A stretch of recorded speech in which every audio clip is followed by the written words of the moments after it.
Welcome students, अस्सलाम वालेकुम। कैसे हैं बेटा आप सब लोग? उम्मीद है सभी खैरियत से होंगे। तो आज हम बात करेंगे, बेसिकली बड़ा इंटरेस्टिंग सा टॉपिक है हमारा कि फिज़िक्स इन डेली लाइफ।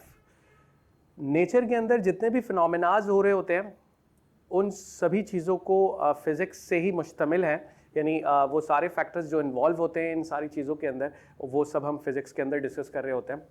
मैं एग्जाम्पल लेकर आपको समझाता हूँ। इस छोटे से सेशन के अंदर ये सारी बातें एक्सप्लेन करना नामुमकिन सी बात है, लेकिन हम उसको थोड़ा सा छोटा कुछ किसी हद तक हम कुछ एग्जाम्पल्स डिस्कस कर लेंगे, जिससे आप लोगों को ये आइडिया हो जाएगा कि फ़िज़िक्स इन डेली लाइफ जो है वो उसका क्या यूज़ है।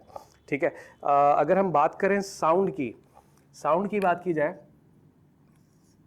ठीक है, साउंड की अगर बात की जाए तो ये भी इसका यूज़ जो है, साउंड वेव जो है, यानी ये जो आवाज़ मेरी जो आप सुन पा रहे हैं, ठीक है, वो साउंड वेव्स की वजह से आप लोगों तक पहुंच रही होती है, और ये नेचर इलेक्ट्रोमैग्नेटिक वेव्स होती है। इसको भी हम स्टडी करते हैं फिज़िक्स के अंदर।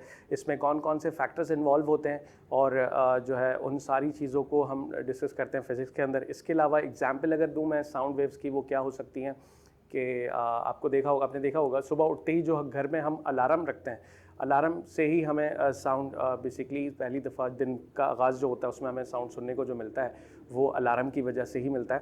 तो अलार्म को जो, यानी उस वॉच को जो डिज़ाइन किया जाता है वो भी फ़िज़िक्स के लॉज के मद्देनज़र रखते हुए बनाया जाता है। ठीक है, इसी तरह अगर हम बात करें जो है वो सोनार की एग्जैक्टली, क्योंकि क्या होता है सी में जो है सी की डेप्थ और उसकी रेंजिंग को मेजर करने के लिए हम यूज़ कर रहे होते हैं। ठीक है, वो भी एक साउंड की एग्जांपल हो सकती है। ठीक है, वो भी हम फिज़िक्स के अंदर डिस्कस करते हैं।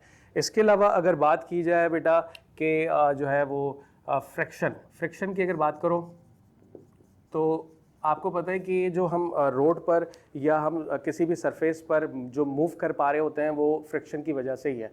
अगर कोई भी दो बॉडीज़ इन कांटेक्ट हो, यानी जैसे अगर हम ज़मीन पर चल रहे हैं तो हमारे पाँव जो है वो ज़मीन के सरफेस के साथ कांटेक्ट में रहते हैं और इनमें यानी फ्रिक्शन फोर्स एग्जिस्ट कर रही होती है, तभी हम चल पा रहे होते हैं, अदरवाइज़ हम नहीं चल पाएंगे। क्योंकि आपको पता है न्यूटन का जो थर्ड लॉ है कि action has an always equal and opposite reaction, वो यहाँ पर अप्लीकेबल होता है इस तरह से कि हम जो एक्ट कर रहे होते हैं, हम जो ट्रैवल कर रहे होते हैं, हम जो मूव कर रहे होते हैं आगे जाने के लिए, वो हमारी तरफ से एक एक्शन होता है। और जो road due to irregular surface होने की वजह से वो जो हमें अपोज कर रहा होता है, जिसकी वजह से हम रोड पर ट्रैवल करते हैं। अगर एग्जाम्पल दूं कि अगर केले का छिलका कहीं पड़ा हो तो आपका पैर उस पर आते ही आप स्लिप हो जाते हैं, या कोई ऐसा रोड या कोई ऐसा सरफेस जो कि स्मूथली होगा उस पर भी आपके स्लिप होने के चांसेस ज़्यादा होते हैं, क्योंकि वहाँ पर फ्रिक्शन जो है वो कम होता है। ठीक है, और जो व्हीकल्स वगैरह के जो व्हील्स तैयार किए जाते हैं वो फ्रिक्शन को मद्देनज़र रखते हुए तैयार करते हैं कि वो ऐसा बना हुआ, ऐसा डिज़ाइन होना चाहिए कि वो फ्रिक्शन पे यानी ट्रैवल किया जा सके, रोड पे इजीली हम जो है उसका यूज़ कर सकें। ठीक है, तो यहाँ पर हम फ्रिक्शन की स्टडी जो कर रहे होते हैं वो फिज़िक्स की बुनियाद पर होती है। ठीक है, अच्छा, इसके अलावा अगर बात की जाए हीट की, तो हीट भी जो है वो आपका जो है हीट की एग्जाम्पल क्या हो सकती है? आपको पता है जितने भी हमारे पास जो इंजन है वो हीट एनर्जी को मैकेनिकल एनर्जी में कन्वर्ट कर रहे होते हैं। ठीक है, तो ये भी फिज़िक्स की बुनियाद फिज़िक्स की वजह से ही होता है। इसके अलावा और क्या एग्जांपल हो सकती है हीट को लेकर? अगर हम एक हांडी में पानी लेकर उसे बॉईल करते हैं तो इस दौरान जो स्टीम या भाप जो पैदा होती है, ये केमिकल, यानी आप एक तरीके से एक हीट एनर्जी प्रोड्यूस कर रहे होते हैं, तो उसके अंदर भी फिज़िक्स के लॉज अप्लीकेबल होते हैं, उसमें भी हम फिज़िक्स के लॉज अप्लाई कर रहे होते हैं।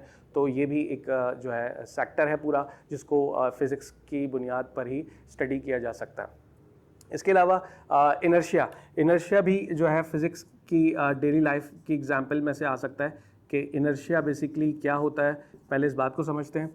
इनर्शिया जो है वो हम पढ़ेंगे आगे जाके, न्यूटन्स के जब लॉज हम डिस्कस करेंगे तो वहाँ पर इसका कॉन्सेप्ट आता है। अच्छा, इनर्शिया होता क्या है कि कोई भी बॉडी दुनिया में, यानी इस पूरी यूनिवर्स के अंदर कोई भी बॉडी जो है वो अगर किसी स्टेट में मौजूद है तो वो अपनी स्टेट में ही रहना चाहती है। यानी अगर कोई बॉडी स्टेट ऑफ रेस्ट की हालत में है तो वो स्टेट ऑफ रेस्ट की हालत में ही रहना चाहती है। जब आप उसकी स्टेट को चेंज करते हो तो इनर्शिया अपोज करता है, क्योंकि इनर्शिया चाहता है कि कोई बॉडी अपनी स्टेट चेंज ना करे, वो अपनी स्टेट पे ही रहे। उसकी एग्जांपल क्या हो सकती है कि अगर हम बस में बैठे हुए और ट्रैवल कर रहे हैं तो एग्जैक्टली स्टॉप के आने पर जब अब बस रुकती है तो आपकी बॉडी का अपर पार्ट जो है वो मोशन की हालत में होता है। तो जब आप एकदम बस से उतरते हैं और अपने पैर ज़मीन पर रखते हैं तो आपके गिरने के चांसेस होते हैं। तो आपकी कोशिश रहती है कि आप जिस डायरेक्शन में बस चल रही थी आप थोड़ा उसके साथ वॉक करें ताकि जो है आप गिरे ना, क्योंकि बेसिकली इनर्शिया आपको अपोज कर रहा होता है। और ये जो इनर्शिया का कॉन्सेप्ट है वो भी हम फिज़िक्स के अंदर ही डिस्कस करते हैं। ठीक है,